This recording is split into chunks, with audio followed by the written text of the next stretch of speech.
Pela primeira vez na sua história, o Conselho Constitucional abre espaço para ouvir os partidos políticos sobre várias matérias do processo de validação e proclamação dos resultados eleitorais ainda em curso. E o primeiro partido solicitado é o Podemos, que suporta a candidatura presidencial de Venance Mondlane e que rejeita os resultados eleitorais anunciados e pela Comissão Nacional de Eleições. No encontro televisionado do princípio ao fim, em que os convocados nem sequer tinham a agenda da reunião, Lúcia Ribeiro, presidente do Conselho Constitucional, órgão que, em última instância, deve validar e proclamar os resultados eleitorais de 9 de outubro, falou dos recursos submetidos e, com eles, vários meios de provas considerados falsos, no caso particular, atas e editais. Antes de terminar o contencioso, nós não passamos para a validação, mas há processos de contencioso que passam, que transitam para a validação. O que é que significa? Que os pedidos que ali estão serão resolvidos na fase de validação. Se um partido pede anulação, se eu chego ao entendimento que devo anular, há de ser na validação. Então, é este o mecanismo de que o Conselho se serve. E, aliás, não foram só estes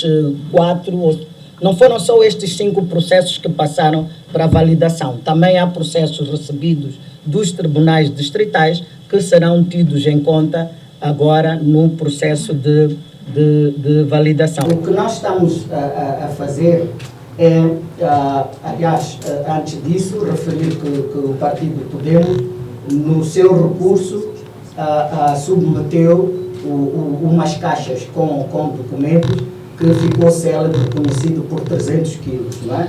Mas, naturalmente, o processo eleitoral não se avalia aquilo, não é? Mas, pelo o conteúdo do que nele se contém, então o Conselho Constitucional foi fazer a verificação dos documentos que se contêm nos 300 quilos. Também, aliás, 300 quilos não era possível ver em 5 dias, não é? Pela seriedade do trabalho. Então fez-se primeiro uma triagem do conteúdo dos 300 quilos para certificar a autenticidade daqueles documentos, né? Porque, pronto, por vezes encontramos atas ou editais que não são regulares, não é? Por exemplo, atas e editais em branco, não é?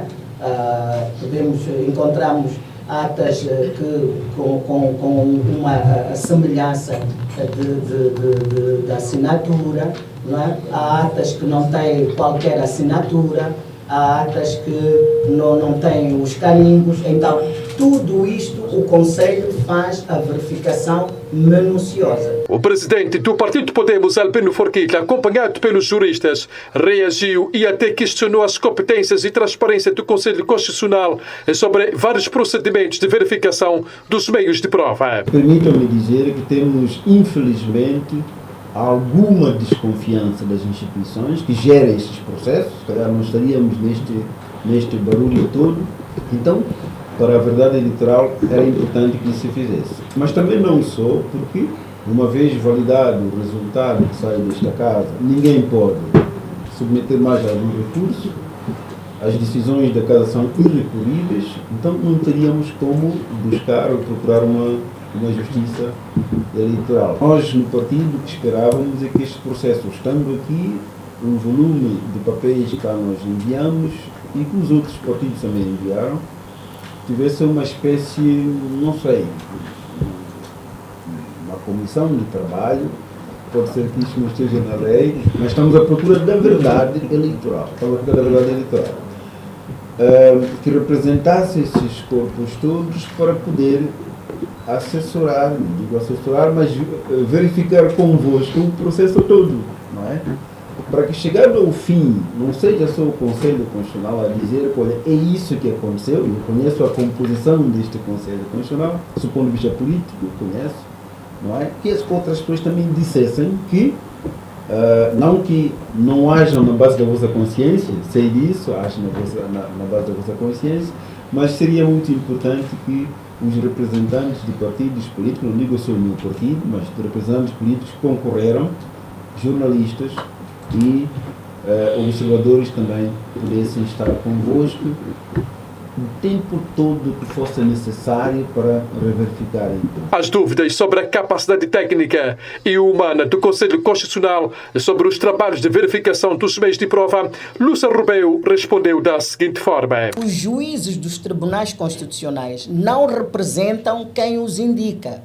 E, aliás, até há uma máxima que diz que os juízes dos tribunais constitucionais ou das jurisdições constitucionais têm o dever de serem gratos para com quem os indicou. Ou seja, quem nos indica não pode esperar nada de nós. Assim como também nós não temos o dever de gratidão.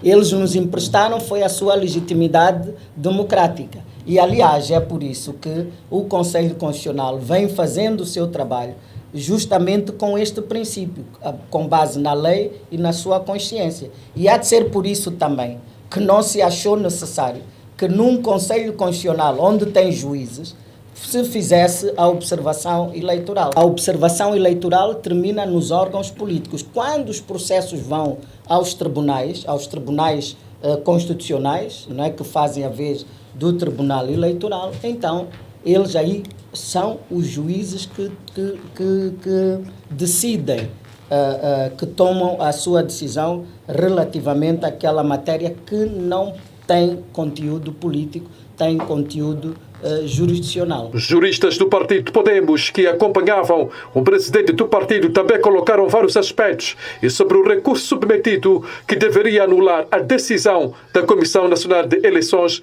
de anunciar os resultados ora já divulgados. Não consigo entender como é que o CC pode fazer as vezes da CNE e do STAI, mas depois não pode se comportar como o STAI, que é abrir as portas para os partidos políticos. Nós temos as nossas ideias. Eu vou dar um exemplo, pela forma como nós fizemos o apuramento. Esta é uma preocupação também. Percebemos que, da metodologia usada, estão a fazer uma comparação entre os editais da CNE versus os partidos. Já tínhamos feito um comentário em relação porque, ao nosso ver, e de acordo com aquilo que foram os nossos relatórios, os editais já parecem fraudados. Portanto, já há uma adulteração dos resultados. Efetivamente, o sentimento que nós temos, é por isso que nós, de certa maneira, dizemos, a razão pela qual nós não concluímos, não tivemos 100% de editais, não é só pelo fato de termos sido impedidos deliberadamente. Isto é uma queixa, já vou aqui colocar, porque temos inveja até, temos visto na deliberação da CNE, que é, eu vou dizer o nome, que o Partido Frelimo aparece com 54 mil delegados de candidatura. Nós também queríamos ter, e não foi por falta de capacidade. Não nos deram essa possibilidade. Mas não só não nos deram essa possibilidade, como quando nos fizeram chegar os editais e as atas, elas já apareceram adulteradas. Nos parece que comparar editais da CNE versus os editais dos partidos políticos, sem, por exemplo, abrir as urnas, abre um grande precedente, porque não faz jus. É preciso saber, se já estamos a descer até a fase do apuramento parcial, por que não abrir as urnas? Como é que vai aferir que a ata da CNE é verdadeiramente digna de ser escrutinada como válida, se não abriu a urna? Então, estas questões, logo à partida, podiam ter sido sanadas ou discutidas ao nível desse mini-congresso que seria CC, CNE, que é uma das partes interessadas, mas os partidos, eventualmente. Podíamos fazer uma espécie de um checklist. Para nós, uma das coisas que podemos assim dizer que seria a verdade eleitoral, para nós, em função dos graves erros da deliberação da CNE, era que aquela deliberação decaísse. Lúcia Rebelo reagiu positivamente, considerando que são aspectos a ter em conta que deverão ser revistos na nova lei eleitoral. Contudo, garantiu que o CC procederá com o seu trabalho com a maior transparência possível. E para além do partido Podemos, serão também convocados outros partidos como Renamo e MDM, que submeteram recursos exigindo anulação ou recontagem dos votos. E sobre a candidatura presidencial, o Conselho Constitucional diz não ter recebido qualquer recurso, ou seja, reclamação. Parceiro. Água da Namacha faz tão bem.